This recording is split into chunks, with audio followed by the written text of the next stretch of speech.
Welcome, everybody. Hello, coming at you live from New York. This is Spirit Matters, your daily Bhakti Center check-in. We're so glad that you're here. My name is Dal Grunga, and I'm here with the illustrious, amazing, most wonderful, spectacular, beautiful inside and out, Achyuta Gopi. Woo! We're so glad to be here with you, and this is our little check-in. So we're here to check in with each other. How are you doing, Achyuta? Blissed out. I'm good. Blissed out. Good. Wonderful. Beautiful. I'm doing good. I'm grateful to be here. I have not had a full night of sleep since getting back from India a week ago, since Sunday night. And so I'm still feeling it. Part of me is just like, shouldn't I be over this by now? Is it age? Am I just getting older? Is that the problem? I thought that Um, last night too. I was like, why am I still jet lagged? why am I still jet lagged? I'm not supposed to be this way. You know, I saw a meme the other day about, because I'm in all of these 30s accounts, you know, like you're in your 30s. I'm in my 30s, not for much longer. And it was like, you know, I'm 35, not too old. You know, it's like me, I'm 35, not too old. Then it's like there's a sports announcer, and now the oldest person in the league is coming onto the field. He's 32 years old. It's a miracle. I saw I'm that. like, I'm like, what? So yeah, for whatever reason, the time I arrived or whatever, I haven't quite had a good night's sleep, but I'm here and I'm grateful. And overall, really, really good. Last night, Thursday night Kirtan was sweet at the Bhakti Center. We missed you. We missed your family.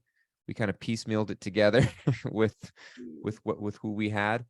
And but it was really sweet. And I'm sure things are sweet in Brooklyn also at the Radha Govinda Mandir. It's really sweet. Yeah. Um, all right. Should we anything we want to say before we start, or should we just get right into the Bhagavad Gita? If you're new here, if I've started saying this now, if you have a tough time remembering anything more than 24 hours ago, we read the Bhagavad Gita here in Spirit Matters, and we are in the beginning of chapter 4. If you're unfamiliar with the Bhagavad Gita, Google it. And also, if you kind of want to get to know more about my inner thoughts and how I feel about all kinds of things, come on the fall India retreat. Bhakti Center Yes. Fall India retreat, me and Kishore. Plug it. Tell us. It's gonna be really, really amazing. We're doing a pilgrimage of kind of the relationship of Bhakti Yoga. So we'll be visiting three prominent deities within Bhakti Yoga and looking at our relationship with our supreme divine best friend and how that develops from the very beginnings of a relationship up until what is the goal of a spiritual relationship. We'll be going through it all in the most scenic places. We'll be in Karoli, we'll be in Jaipur, we'll be in Vrindavan, we'll be in Rishikesh, we'll be in Govardhan Eco Village. Trust me, you don't want to miss this one. It's It's gonna be a gonna be good really one. good. Have you been to the Governica village before? No, I'm so You're gonna love excited. it. You're gonna love it. Yeah, it's wonderful. Rajasthan, Rishikesh, Vrindavan, Governica village. It's a power-packed trip. Don't miss it. Go to bhakticenter.org. It's right there on our homepage. Fall India Pilgrimage, Kishore, and Achyuta Gopi. Don't miss it. Don't miss it. I saw Passion Lane yesterday, and sure you So saw did them I. also. And Yeah. they're coming. They're repeat pilgrims. Yeah. They enjoyed the first one so much that they're coming on this one also. So, Yeah. trust me, it's gonna be really good. Dates for the fall pilgrimage. Someone's asking in our chat I think are they're starting September 30th. September 30th to October 14th. It's a 2-week trip. And the first signups get the early bird discount. And what I hear is that the early birds are almost gone. So please do sign up for early Do bird. it. If you're thinking about it, just jump in, do it. This is Don't your be a sign late bird. to just like dive in and go for it. Don't be a late bird. It's gonna be miraculous. I'm already sure of it. It's gonna change lives. Amazing. All right, guys. There you go. There's your sign. Having said that, should we look at the Bhagavad Gita? Let's do it. Let's do it. So the last couple of days, we've just been reading the first few verses of the 4th chapter of the Gita, which is entitled Transcendental Knowledge. And the interesting place that we start out when we look at transcendental knowledge is how is not the idea of knowledge being transferred throughout time and throughout ages. And so Krishna is introducing us to this idea of parampara, which literally means from one to another, and knowledge being, excuse me, knowledge being passed down from one to another throughout time and throughout ages. And the idea of not not insisting that we figure it all out on our own, not insisting that we figure it all out on our own. And so Krishna's introducing that idea, and there's been a lot of great takeaways. And Yeah. maybe before I ramble on, I'll ask you, Chita, because you said that there's still a lot more to go over here, and I believe there is. So where do we leave off, and what's left for us to explore and unpack? So we left off at text 3. Um, Mm, and what I really like is that this idea of parampara or tradition, you were also speaking about yesterday, and I've also been thinking about is we approach our spirituality in a very kind of self-centered and haphazard way, a way in which we would not approach anything else in this mm, world. But somehow, when it comes to spirituality, we decide that we should have it all figured out and we should have all of the answers. Now, if we want to learn chemistry, we don't walk into a chemistry class and tell the professor, "Look, I got it. Like, let me teach this one." We kind of willingly submit ourselves to learning from a teacher. We will take courses and workshops and all kinds of things, and we have mentors, and we've got so much. But when it comes to spirituality, somehow or other we decide, I don't need this. Let me take the reins. I got this. And I think it's worth noting for ourselves that it is not a bad thing to submit oneself to a teacher. And it's also okay to have more than one teacher. And Krishna is speaking that he spoke this Bhagavad Gita not just to one person, but there are several people over time. And then sometimes the message gets lost. And we were speaking about that sometimes we're going to go off the beaten path. And that's okay. It's kind of normal and expected that we will not always be on. And that's okay. It's supposed to go like that. But we should be reminding ourselves. We should take some time to remember. And we were talking about, even with the idea of taking some time out, maybe one weekend a month, 1 month out of the year, some years of our lives, to reflect and recharge on our spiritual lives. So not only do we have the idea of it's okay to submit yourself to a teacher, it's also okay to have more than one teacher.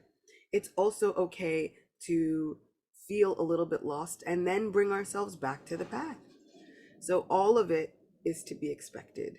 It's part mm. of this embodied experience, and everybody who has a body is going through it, which makes us feel not so much alone and not like we are the weirdos only going through the crisis of the soul. But so many people have talked about it. Yeah. I mean, Doyle, you're leading a group with the Dark Night of Soul. Yoga in the Dark Night of Soul. It is Plug. a good book, though.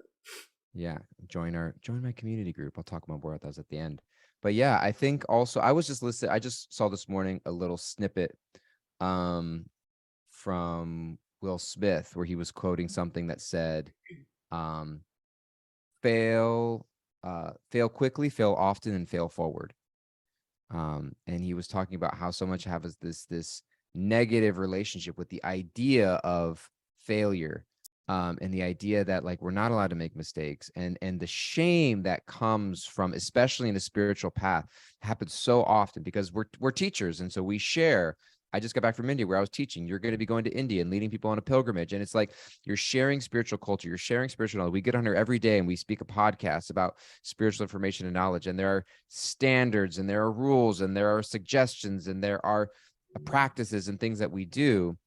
And when we talk about it, it almost kind of gets this idea, well, if I'm not perfect, there's something wrong with me. Or if I, it's almost kind of like, because we talk so much about the standards, we talk so much about how we're supposed to be living our lives and what a well put together spiritual life looks for. And there's these high ideals of character and sadhana and practice and doing something every day. And it's just like, we don't often talk about enough of like all of the ways in which we fall short, or all of the, because sometimes there's like good reasons. I'm going to say this with with a caveat, disclaimer, like sometimes there's quote unquote good reasons, sometimes there's no reasons other than the fact that just like I'm lazy, you know I'm tired, you know I am, succumbing to temptation, I'm distracted, I'm experiencing a weakness. And that all happens. And when those things crop up, the automatic response often is shame,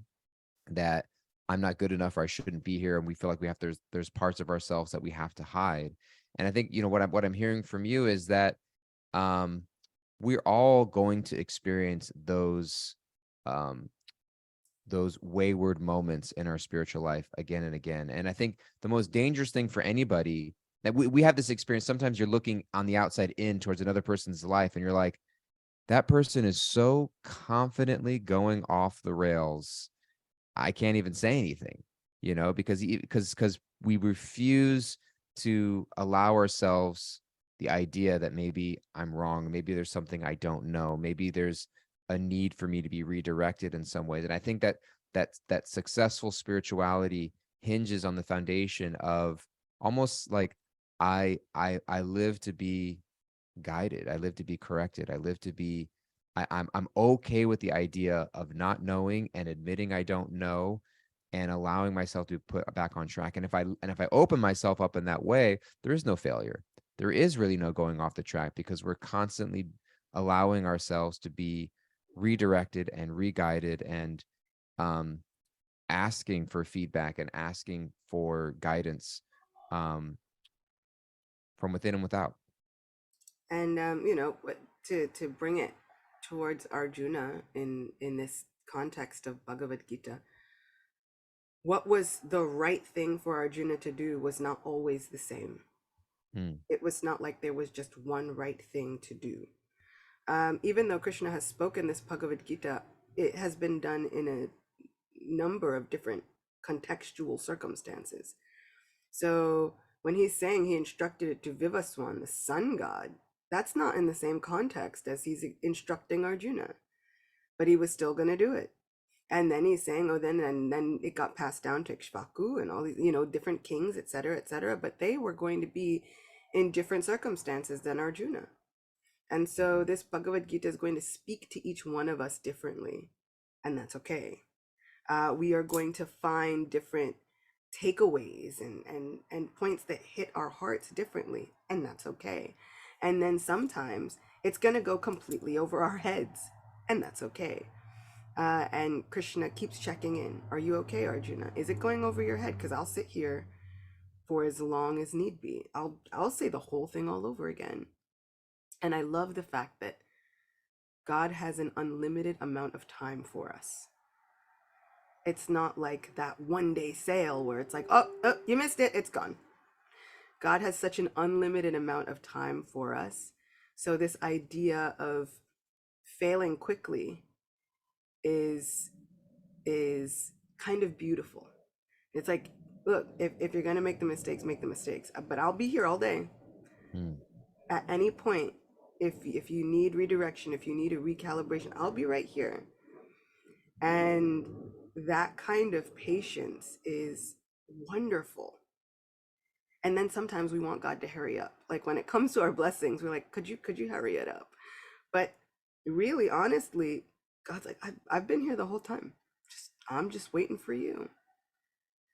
Hmm. And when it comes to this third verse, what I really loved is that now Arjuna begins a new like chain link, which ultimately means, and I was saying this yesterday, that one of the biggest things for me now about Guru is that Guru is a friend, Guru is a well wisher, Guru is non-envious, just a friend.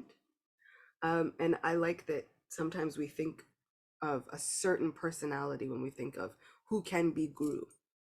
And here we have Krishna telling Arjuna, I'm starting this new tradition.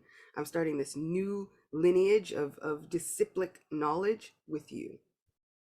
He wasn't a renunciate. Arjuna was a man with many, many wives in many, many places. He was his friend. He was his cousin. He wasn't a monk in the forest. He was a prince and an administrator and a warrior and one of the best fighters in the world. And he gets to be guru. And so what I love for Krishna is that it doesn't have to look just one way. Really what matters is, are you a friend? Are you a devotee? Mm. I was going to just read these 3 verses here to give us a context, just so we can all be running on the same tracks. These 3 verses from the 4th chapter of the Gita, personality God of Lord Shri Krishna said, I instructed this imperishable science of yoga to the sun god Vivishvan, and Vivishvan instructed it to Manu, the father of mankind, and Manu in turn instructed it to Ikshvaku. So the idea of this parampara from one to another, that its knowledge is passed on through generations. We're not figuring it out as we go, but we're standing on the shoulders of giants and those who came before us. And I love the point that you made of the context in which this is spoken is different. Not everybody was in the same life circumstances. Not everybody was standing on the edge of a battlefield the way that Arjuna was. And the instruction that Krishna is giving to Arjuna is to fight, is to stand up and engage in this battle. But that's not going to be the same exact instruction that he gives to everybody else. It's circumstantial based on his particular life circumstances, but the essence of it is the same.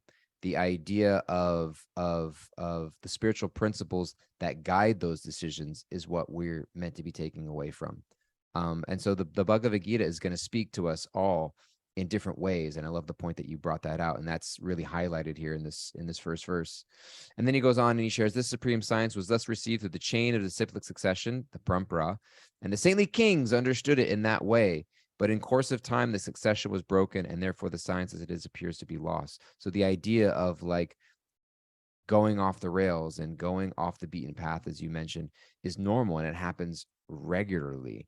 And our saving grace is our willingness to admit that I want to be, I don't always know. I don't always know. I don't even know what I don't know. I don't even know what I don't know. Yeah. And then verse 3, what you were saying, that very ancient science of the relationship with the Supreme is told by me to you because you are my devotee as well as my friend, and they can therefore understand the transcendental mystery of this science. And yesterday you were talking a lot about the idea of relationship and the Bhagavad Gita being a treatise on relationship, and that because when we talk about knowledge and talk about guru, this means relationship with a person. It's not just something you read and study in a textbook and take an SAT test for, but it's something that is so personal and something so like you have spiritual principles. How do they apply to my life specifically? And I think that gets lost so much in spiritual circles, where, we read or we'll study or we'll hear something and forget that this may apply differently to different people accordingly. And when I'm looking at the way it's applying to someone else's life, I can take lesson inspiration from that on certain levels, but it doesn't mean that it's going to apply directly to me in the same exact way. And we need teachers in our life. As you mentioned, a guru is a friend. A guru is a well-wisher who knows me and is able to help me understand, how does this apply to me specifically.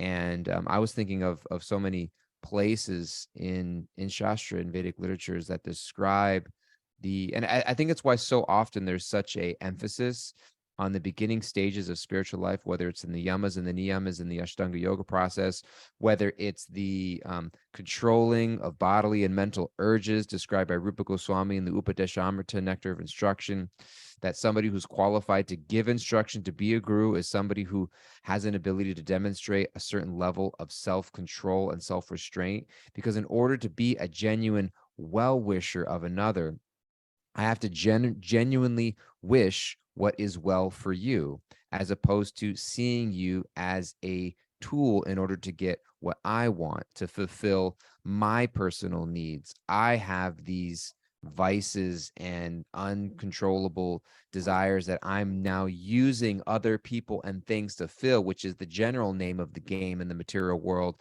is that I'm trying to get other people to fill my needs and desires. But to actually get to a place where I have sort of worked through that and come to a level of spiritual fulfillment where I'm not using other people to get what I need. And so much of the spiritual scandals that we read about, or the religious tragedies that we hear about, or the crises of leadership, often is when people are exposed for using their power and their resources and their charisma and their influence to manipulate other people to get something from them, whether it be something bodily and physical, something emotional, something more subtle, like power, or whatever it might be. And so I think also that's sort of something that's spoken about often in the Gita and other places, about the idea of being, I love this idea that Dunya comes up, our friend Dunya speaks often of being an informed consumer, of being an informed consumer, of doing a little bit of our research to to to to make sure that where we're receiving knowledge from has some integrity to it. Because sometimes when we receive knowledge from a place that's lacking in integrity, we throw the baby out with the bathwater, so to speak, and just like, okay, that leads to that. I guess got to figure it out on my own mentality, because everyone's a cheater, and there's so many bogus gurus or false teachers out there, and so why would I put myself through that? But just because there are bogus teachers doesn't mean that there aren't real teachers.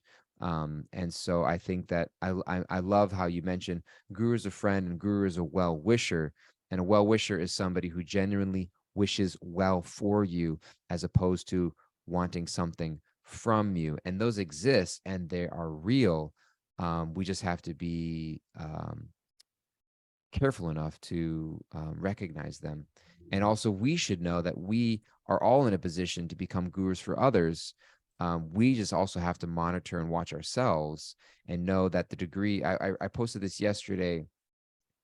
It was something like to the effect of like, you know, the the level of you working on yourself is in many ways your gift to the world.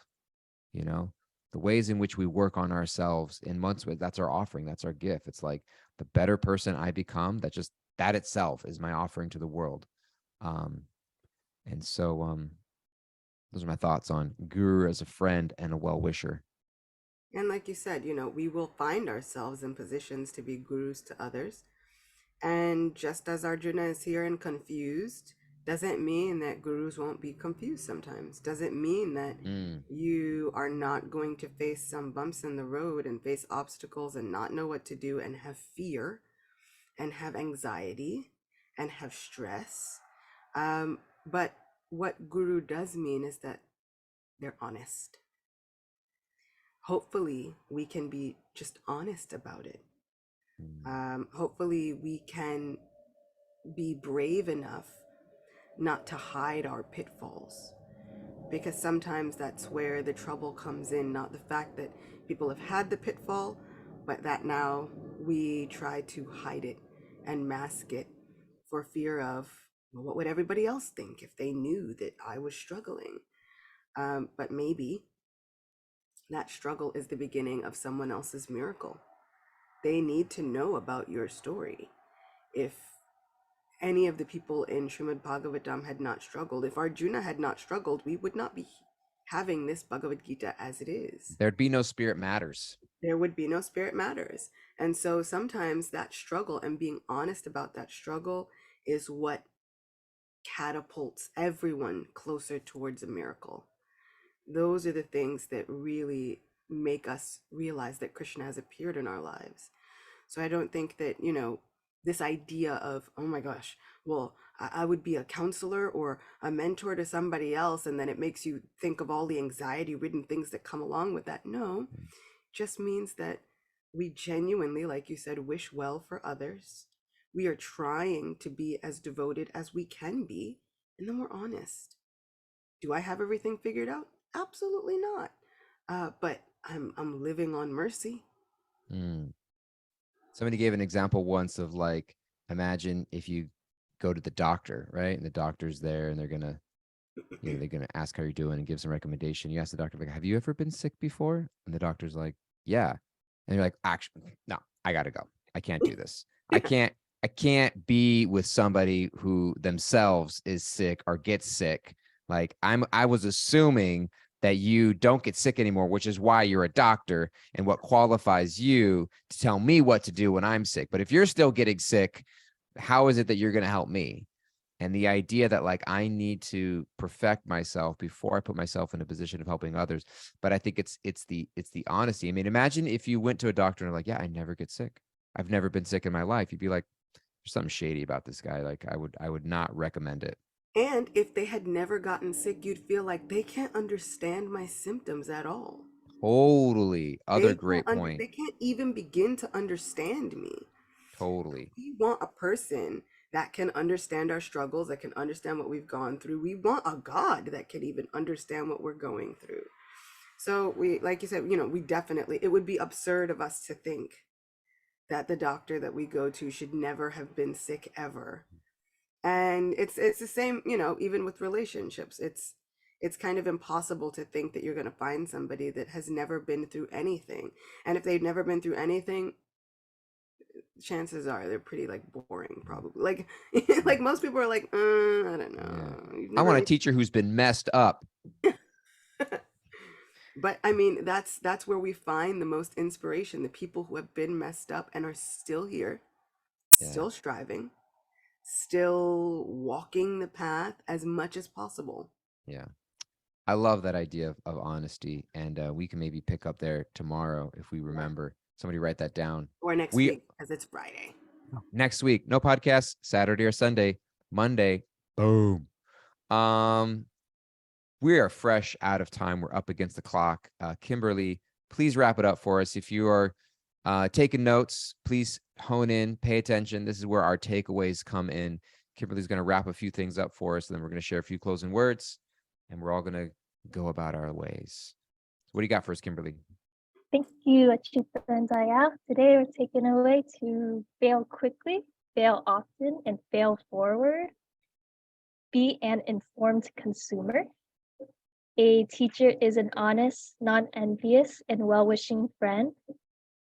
God has an unlimited amount of time for us, and our struggles can be a part of someone's miracle. We wouldn't have Spirit Matters without Arjuna and Krishna. Thank you. It would just be matters. Yeah. Closing word, Achita? Just that I find my solace in reminding myself that there is nothing that I've gone through that will be foreign to Krishna. That's beautiful. That's great. I'm going to piggyback off of that and just the idea of honesty. You said it so well. And we could pick this more what that really means, because you look at like central figures of like the vulnerability movement today, like Brene Brown, and she'll share about how that doesn't mean that you just go spilling your guts to everyone everywhere, that there is a certain level of discrimination you use in terms of what you share and who you share it with, because it's sacred. But at least being honest with yourself. And then I always go back. I love the, I think it's the 5th step of the 12-step process of admitting to ourselves, to God, another human being, the exact nature of what we discovered when we took our fearless moral inventory. And so first ourselves, and then God, and then another human being. And it just says another human being. It doesn't say every human being. It just says another.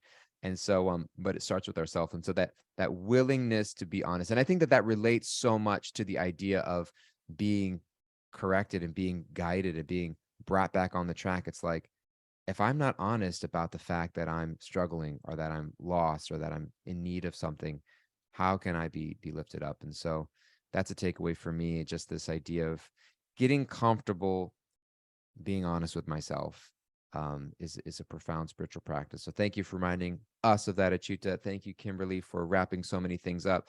Thank you all for tuning in to our live Zoom studio audience. If you want to get on the live track with us, write to us at spiritmatters@bhakticenter.org. We'll give you the Zoom link. You can join us live. We do this live. If you haven't already, please go write us a 5-star review, Apple Podcasts, Spotify, wherever you listen. The multiple places that you listen, please do so. That is your service to this podcast. If you are listening and appreciate anything, go right now and write us a 5-star review. Check out the Fall India Pilgrimage that Achyuta is leading with Kishore, and community groups plug. If you'd like to connect in Sangha with other people, please check out our Growing Bhakti, our Beginning Bhakti and Growing Bhakti groups at the Bhakti Center. Some of them are in person in New York at the Bhakti Center, and some of them are online. I'm leading a men's group with Yoga in the Dark Night of the Soul online, Wednesdays, 10 a.m. Eastern, starting February 15th.